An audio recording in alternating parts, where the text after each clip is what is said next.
So thank you all so much for being a part of VICPP's Richmond chapter meeting. We are going to talk today a little about the 2023 elections, why they're important, and what you need to know to prepare in order to vote effectively in potentially June and certainly in November. First, a little bit about VICPP, the Virginia Interfaith Center for Public Policy. Our mission is to bring together people of faith and goodwill, which includes everyone on this call, to advocate social, racial, and economic justice in Virginia's policies and practices. And as you can tell, that is quite a large, mandate. So we are very busy. We do a ton of advocacy in the General Assembly.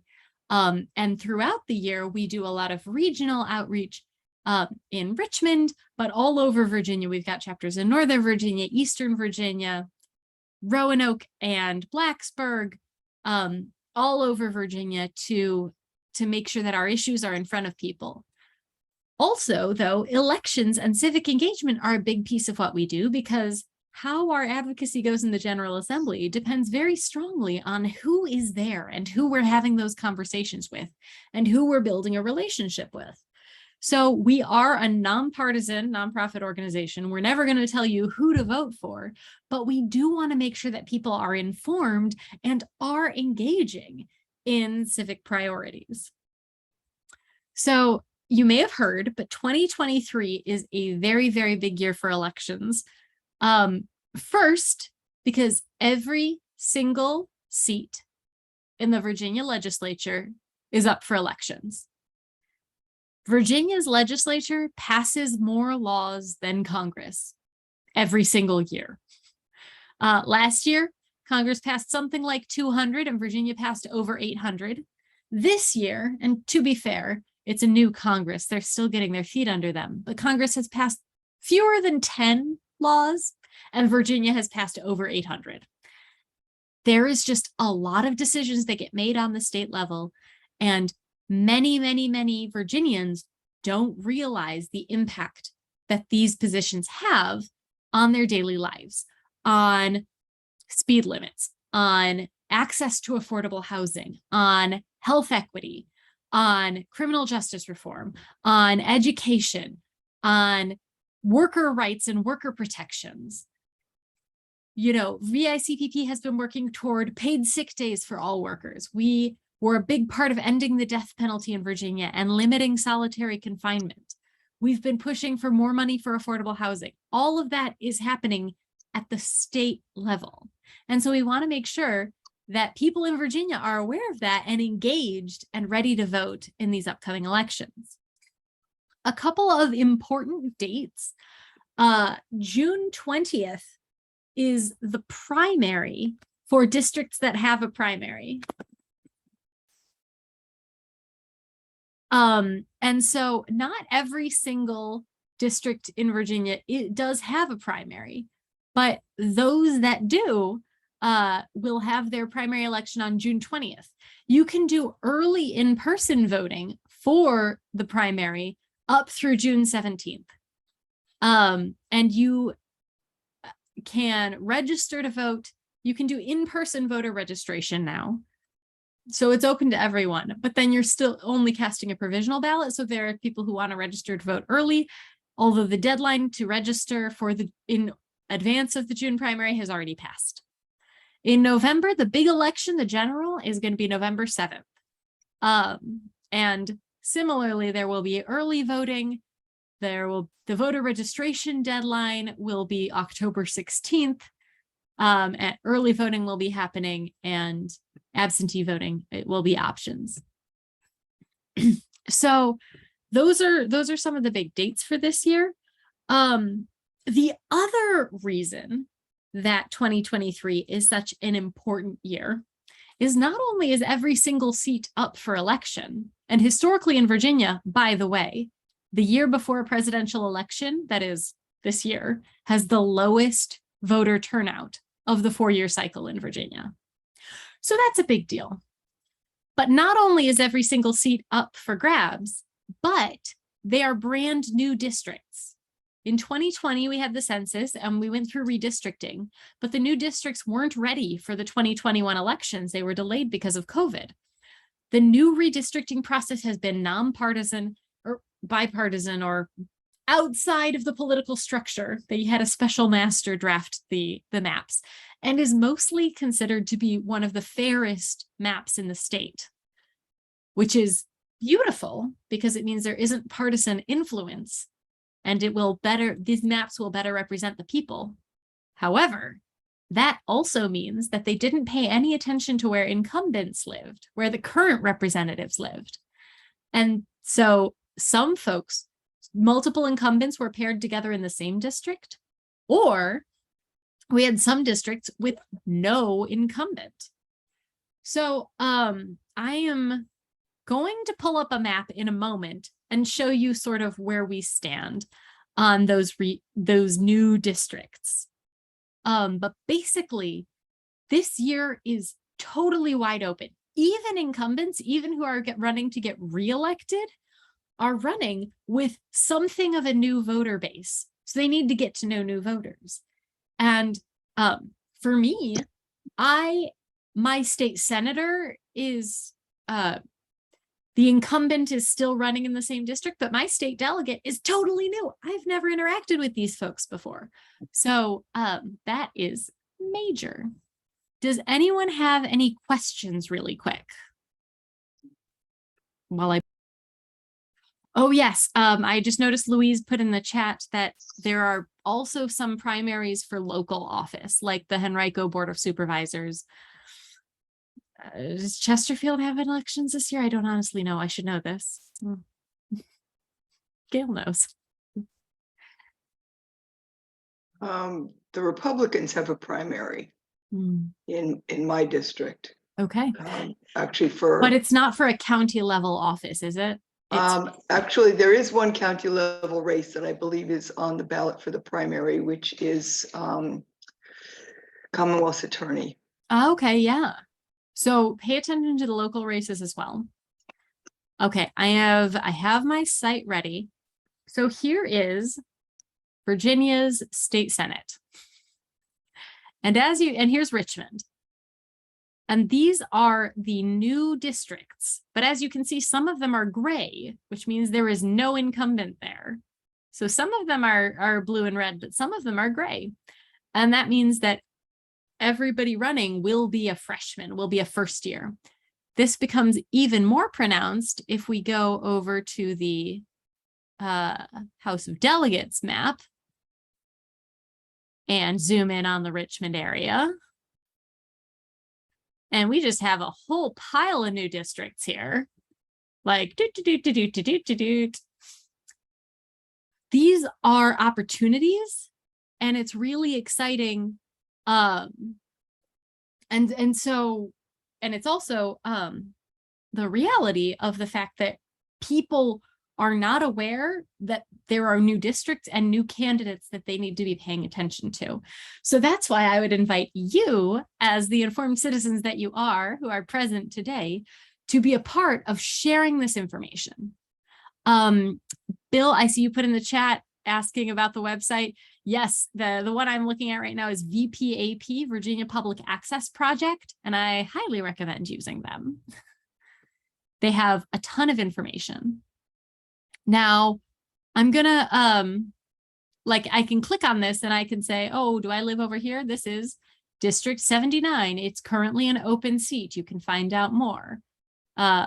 This one is District 72 with good old Lee Ware, et cetera, et cetera. So you can kind of get a sense of who's where. I apologize, I'm clicking a lot. You probably can't read all this.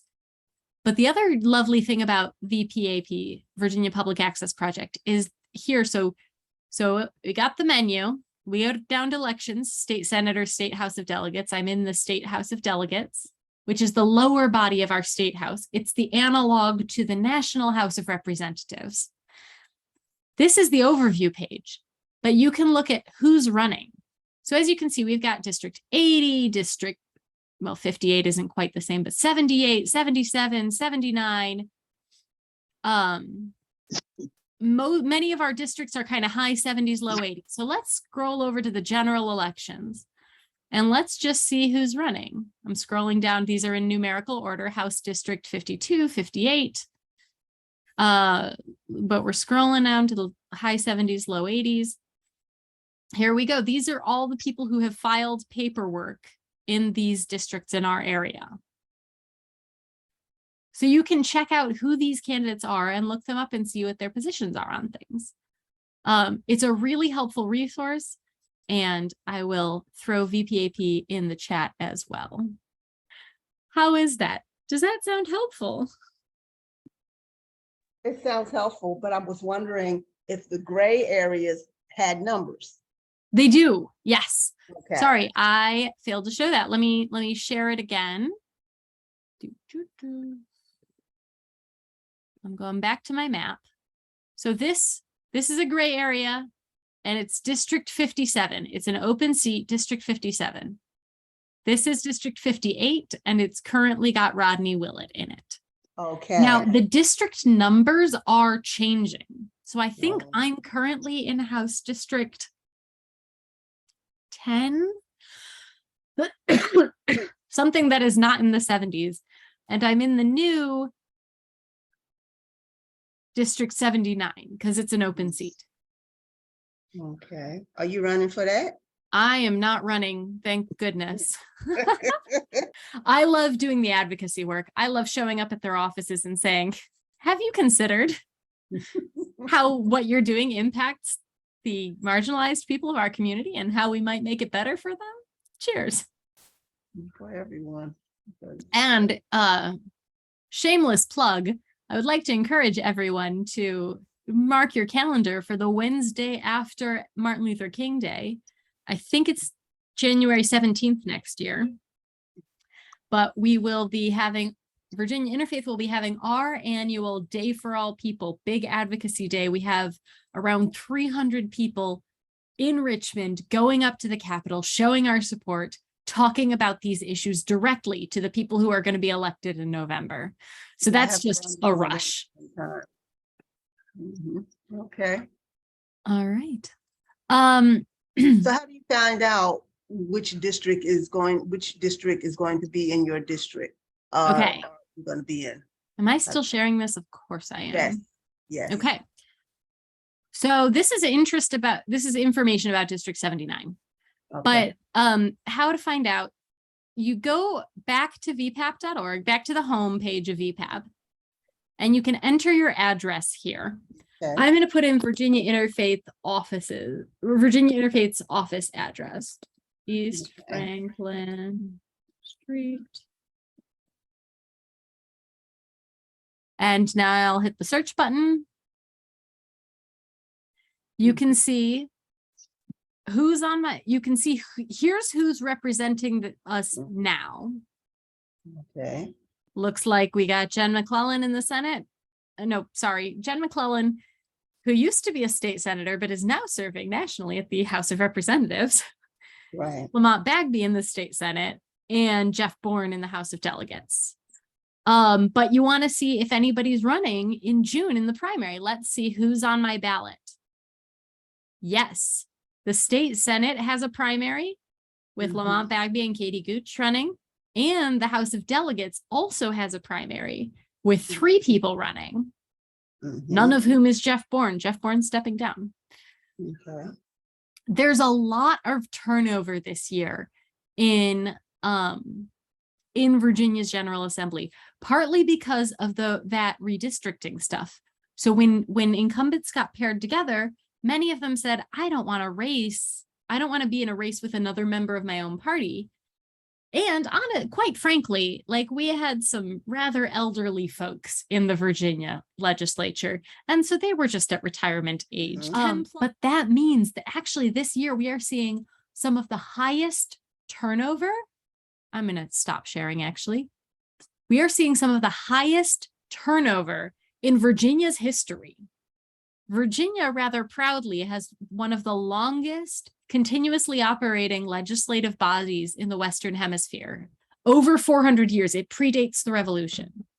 And never have they ever had 30% turnover in the legislature. And this year we're flirting with 30%. If like 2 incumbents get ousted, we will have a totally new legislature to work with. And that's, it's a lot of responsibility for voters. And again, people don't know about it. So I need you to help me tell people. It's even, I think 7 of the 8 top Republicans in leadership are retiring. Something like that. Yeah. Yeah. A lot of party yeah. leadership is. And stepping the down. last one is in a primary. So there's going to be no institutional knowledge at the top. So these And on the elections Democrat side as well, really right? critical. Yeah. A Both former speaker is retiring, Eileen Fillerhorn, and there's been a lot of turnover. So I have not been keeping up with the chat, so let me just take a glance.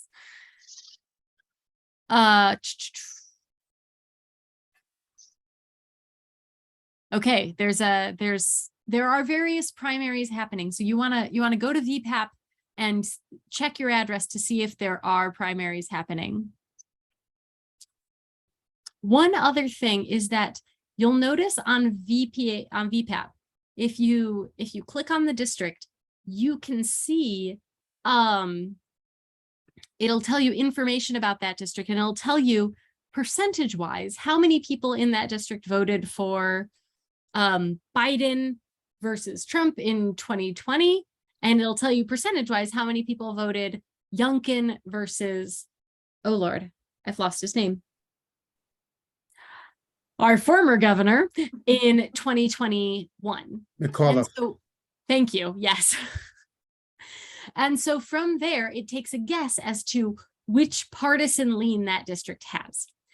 So there are some districts, and many districts in the greater Richmond area, that are quite competitive, but there are some districts in our area that are not competitive at all, that lean very, very heavily left or right. For those districts, the primary is incredibly important because likely, not a guarantee, but it is likely that the person who wins the primary in the political party that has 80% support will likely get the seat. Again, never a guarantee, but that means that you want to pay attention to primaries, even if they're not in the political party that you maybe most associate with, if it's in a district that leans hard in the opposite direction. So, little piece of advice, if you want to roll with it, you are welcome to use it to the best of your ability. And yeah, to Bill's point, you're right. The messaging of what I say to each individual legislator does change depending on what's likely to move them.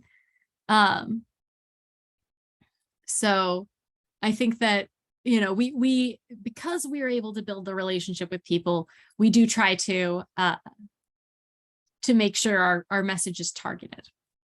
Are there any other questions about redistricting, about the primary elections?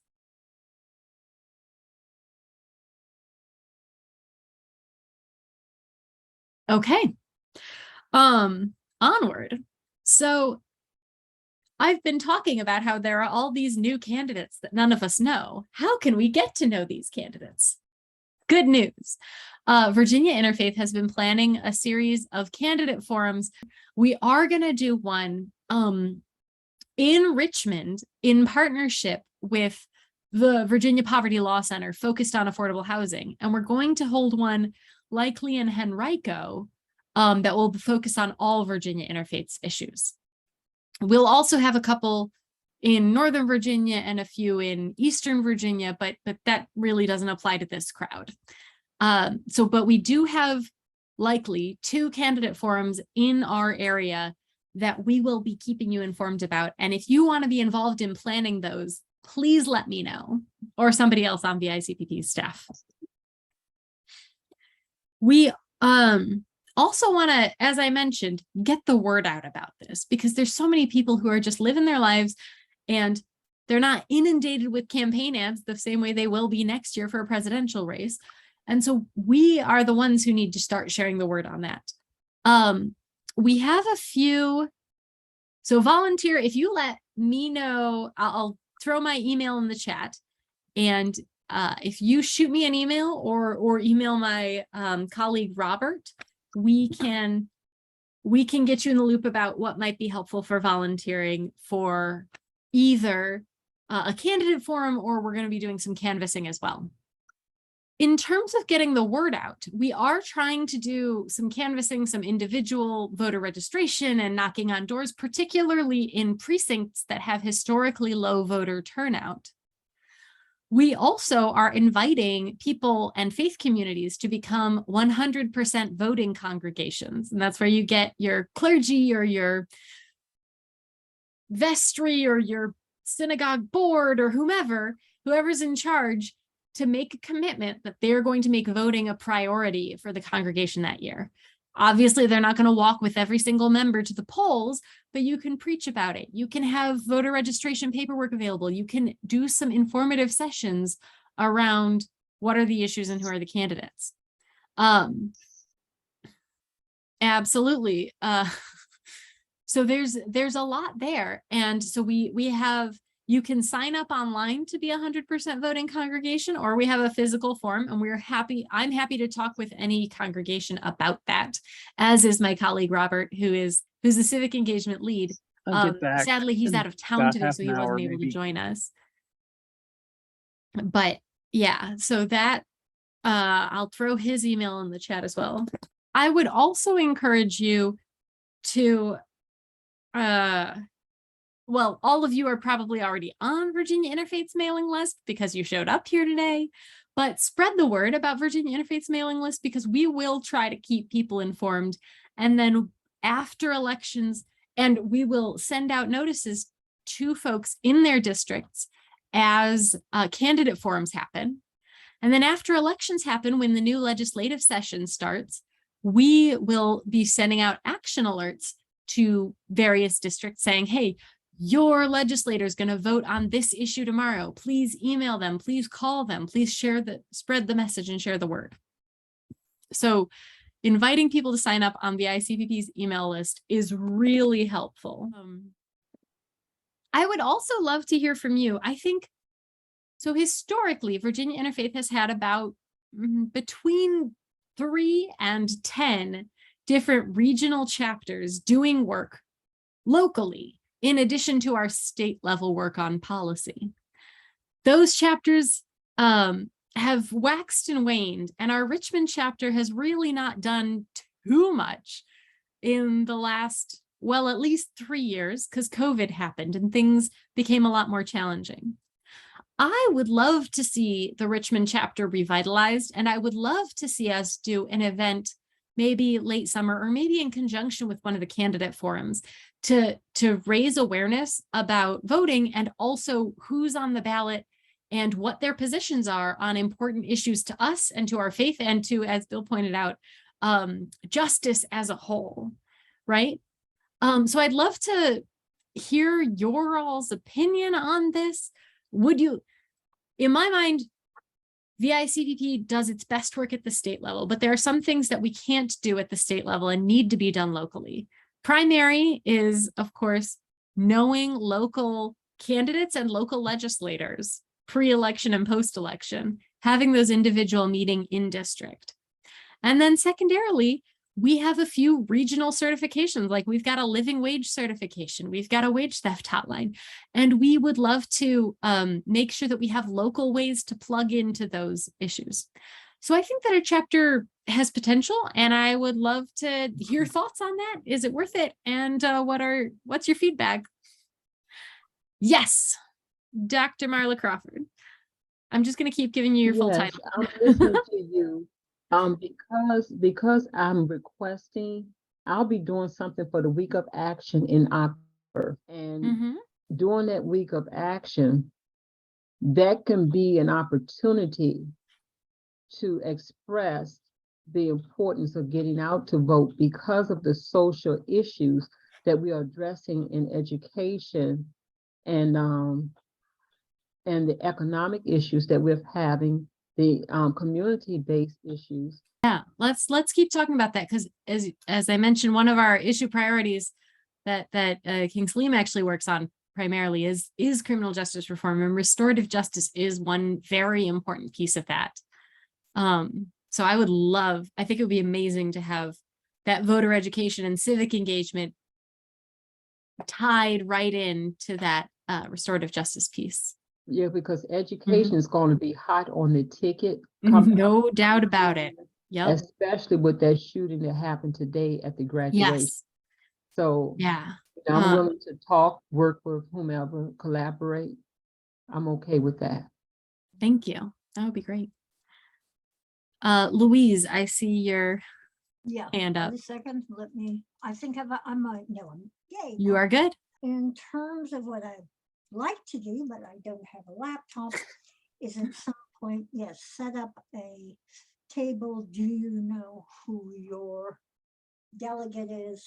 Do you know who your House of Representative is? Obviously, the primaries are in full force, but once we get the tickets set, that will be an important Mm-hmm. issue. And I think a lot of people, yeah, I somehow or other found out after getting email after email on somebody running for a House of Delegates, I was not in, or said I was not in. I totally did that too. I had that same thing happen. And yeah, all you have to do is be Don't even live in your district anymore. politically involved, and boy, so yeah, that's my concern in terms of technology. Yeah. That's definitely a reality. And I think happy to work with you on figuring out what might be smoother there. Yeah. But I definitely think that saying, oh, hey, to, for example, a whole congregation, we all live in the 79th district. Isn't that great? Like, maybe you don't, though. Like, it's very unlikely that everyone in a church congregation lives in, or any congregation, right? A religious congregation lives, all of them in exactly the same district. That's possible, but it's unfortunately more complicated, because you've got to give people the tools for them to be able to find out which district they live in and who's running in that district. And unfortunately, I think a lot of times, because we have some very active church members who either live and work in Hanover County. Mm-hmm. And so, yeah, we forget. Hanover is still sort of part of Richmond. So. Awesome. Any other thoughts about involvement, engagement? What can I do that would be helpful to you? Oh, and the other question is, do you all think it would be useful to have an in-person gathering toward the end of August, middle of September, so that folks could actually see which districts they live in, maybe even have breakouts based on district, and talk about VICPP priorities and questions to ask candidates and that sort of thing? Would that be a helpful use of time, or would that be rolling around in circles? I think that'll be great. Okay. I think it will be helpful. Yeah, Nice. I agree. I'm on one of the committees to put together some candidate forums. So any input on the kind of questions and things like that we might want to ask would be good information. Oh, great. That would be awesome. Yeah. And I know First UU does tend to come out and vote, although, Well, again, this is whereas- one interesting thing. When I found these numbers, okay, so I need to put these other resources into the chat. When I found the numbers, though, on voter turnout, my mind was blown, because voter turnout is usually less than 40%. So even for people who are like, oh yeah, I vote, they still don't vote in this election. Like even fairly civically engaged people. Awesome. I would love to have an in-person event. And if folks are interested in helping with that or hosting that, that would be great. Truly, you've all just been very gracious at listening to me talk for a long time. Happy to answer any questions and happy to continue the conversation. Thank you all so much for being on.